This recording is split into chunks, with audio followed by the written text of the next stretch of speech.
Formula 1 drivers. Suck my balls, mate. Some of them are good. Max Verstappen wins 10 Grand Prix in a row! And some of them are bad.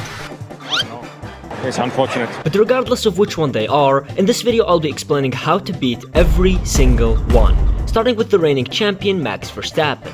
Now on the surface, Max Verstappen seems like the complete package. You just can't beat this guy. I mean, he won from 17th place for God's sake, and even managed a few wins against the unstoppable McLarens. But really, Max still has a small little drawback that I like to call the rage. Now we have many recorded instances of this happening, not the least of which is Spain, where he... This means all we need to do is make this man feel the primal anger coming inside of him. Now there's two ways we can go about this. We could either cut off his internet when he's playing iRacing, which is a surefire way of making him tweak, but we could also use the forbidden method of putting him on a terrible strategy. Now this has a 100% success rate. Oh, don't give me that. You guys give me this strategy, okay? I'm trying to rescue myself. But be aware that the results will vary, because he might just decide to... Charles Leclerc. Now I'm sure you can all see the punchline coming. There it is. Yeah, that's right. Just hand this man a contract extension at Ferrari and they will do the rest. They'll take care of all the intricate, complicated little details of destroying one's mental health, and all you have to do is just sit back and relax as you watch this man completely lose hope in humanity. Now this of course is a little bit flawed, because if you're a Ferrari fan, which is technically everyone, you'd also be beating yourself in the process. But luckily I have thought of that, since he might also be leaving Ferrari anyway, because somebody snitched about this strat. So the counter solution is to have him do the formation lap, because clearly this man cannot complete it for the life of him. I can't believe it! Charles Leclerc has gone off the road on the formation! Most of the time it was Ferrari's fault, but we don't talk about that. Sir Lewis Hamilton. Now, in previous years it had been really difficult to think of something apart from like Nico Rosberg, because Mercedes were doing so well. But now I can say with confidence that all you need to beat Hamilton in the big 2025 is... sentence him to a conversation with his race engineer over the radio. Yeah, I know, it's a bit cruel. Some would even call it inhumane, since that alone will not only allow you to beat him, but he will willingly drive into the wall and end it all, as his brain melts and his brain cells slowly and methodically deteriorate and die off as he begs for mercy, except no one is gonna save him because he signed a multi-year deal with Ferrari. But what can I say? A win is a win. Lando Norris. Fireworks. Oh, not more fireworks, please. In all seriousness, to beat Lando, all you have to do is put him in a title fight. The choke is unavoidable, the bottle inevitable, tears inescapable, and the best part is you don't have to do anything. Again, because so many of these drivers just make it so easy. But wait, Sam, you can't say that, they're way more talented. Listen here, you stupid bastard. I'm ranked silver in F125 multiplayer. You hear that? Silver. I'll have all the right in the world to diss anyone I like, alright? Good. Liam Lawson. Now to beat Liam you can do one of two things. You could either sentence him to driving the Raging Ballsack 21 and watch as he qualifies P20, places 24th in a 20 driver grid, destroys about 50 front wings and terrorizes absolutely everybody. Or, if you couldn't be bothered, you could literally just exist alongside him on track. Stay with me now. You see, Liam might look like a normal driver, dress like a normal driver, refuse to make friends like a lizard person, but you see, he is secretly a terrorist. So just existing is enough for him to blow up his car, destroy even more front wings than last time, and better yet, he'll take out the opposition whilst he's at it. It's perfect. Down to the last minute details. Lance Stroll. Well, to be honest, the jokes write themselves. You don't need to beat this man, for heaven's sake. He already does that for you. Cue overused footage of Lance Stroll embarrassing himself. But if you really wanted to put him to rest, you just have to ensure he gets out in Q1, which probably takes no effort from your part considering his limited skill. He will then rage as usual and break his wrist again. Now, I'm no doctor, if you couldn't tell, but if you break your wrist 50 times over, it's bound to stop working at some point. At least, I think that's how wrists work. Fernando Alonso. Now, beating Nando is pretty simple, because as good as he is and as much as he breaks time in space by still being good at 100 years old, he is, and I quote, Luckiest driver in the world. Which means you don't really need to worry about him, because he will go out of his way to sign with the worst teams on the planet. Now this doesn't mean it will be easy to beat him because he will outperform the car, but even that doesn't really matter because the car will kinda just... Oscar Piastri.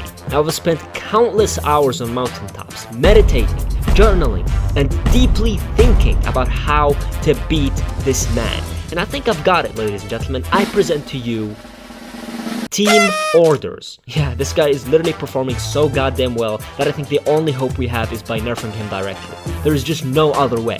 Have you seen this man driving? He is literally the second coming of Max Verstappen minus the crashing. It's literally illegal. And I thank God every day that this terror will be over soon because it's the end of the regulations. Bro literally got me feeling like a Ferrari fan in 2022. George Russell. Woody is a pretty solid and dependable driver. Some would even argue he's underrated considering the results he delivers in the car under him, but he does have a weakness that I'll be sure to exploit. So here's the strat. Put George behind a Williams. Now one of two things will happen. He will either be completely stuck and cut a corner receiving a drive-through in the process, or the PTSD from the exact same thing happening in Monaco will do the job for you. But if you don't want to go down that route, you could also just ask him a question about Max Verstappen and he'll start yapping until the end of time, missing the race start in the process. Nico Hülkenberg. To beat Hulk, you must let him into the podium positions and let the universe find the craziest ways to make him retire. He'll either drop it, his engine will explode, Sauber will put him on a good strategy spontaneously creating a black hole, anything could happen, the sky's the limit really. Yuki Tsunoda, also known as Yukini Baram, I didn't come up with that name, okay? He's a really good midfield driver, but to beat him you need to put him alongside Max Verstappenheimer, the destroyer of teammates. And watch as the electric chair gives a classic, textbook end to his career. Oh, that's already the case. Gabriel Bortoleto. Gabi is actually a very promising talent, especially considering he drives a neon bus every week. But if you'd like to beat him, just ensure you go to a track with gravel traps, because it seems he's magnetically attracted to them. In fact, I would go as far as to say he's almost as magnetically attracted to them as Senna is to children. Is this thing on? Isaac Hadjar. Isaac has impressed the shit out of me, not gonna lie. He was the rookie I was expecting the least from, apart from Mr. It Worked in the Simulator. And he actually proved me right, literally one corner into his F1 career, but then made a generational comeback. But I think I know of a simple way to beat him, which is demoting him to the electric chair at Red Bull that has executed about 300 careers and counting, including Yuki Tsu not gonna have a seat next year.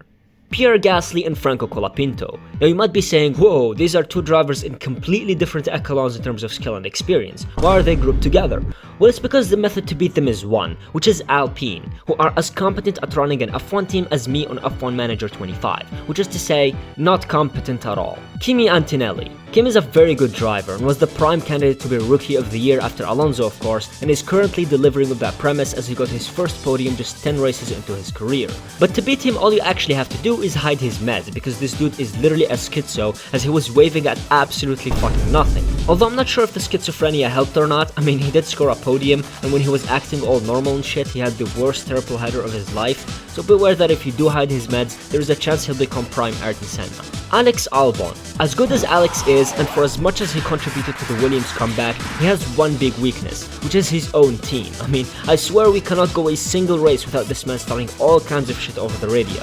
Unless he's doing well in that race, of course.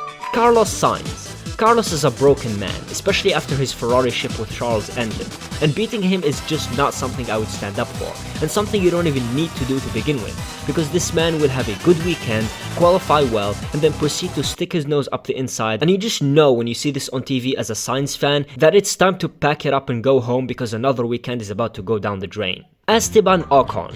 Ocon is certainly one of the drivers of all time, and I genuinely mean that. Dude scores a podium and almost wins in the rain in an Alpine, then proceeds to get out-qualified massively by a rookie. But make no mistake, beating him is very easy, so long as you ensure you do not sign with the team he's on, okay? This is a non-negotiable, I repeat, non-negotiable. If you do not follow this, I shall not be held responsible for the cost of the damage that will be caused, which is a lot. This is because this dude will literally defend 19th place like Perez did Hamilton in 2021.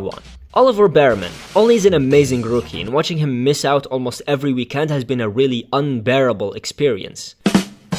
As a result, beating him is a non-issue. Dude just cannot put a weekend together to save his life. He's like the opposite of George Russell, who does nothing and gets P1. Ollie qualifies well, drives the wheels off his car, but then you take your eyes off the timing tower for 1 millisecond and he's down behind a Sauber somehow. But thank you guys for watching, don't forget to like and subscribe. Wait, but Sam, you said you'd explain how to beat every single F1 driver, these are just 2025. Oh, you want me to actually explain how to beat every F1 driver? Alright, well, Michael Schumacher. He's a legend that needs no introduction and barely has any weaknesses, but to beat him all you need to do is go on a trip with him to a ski resort in France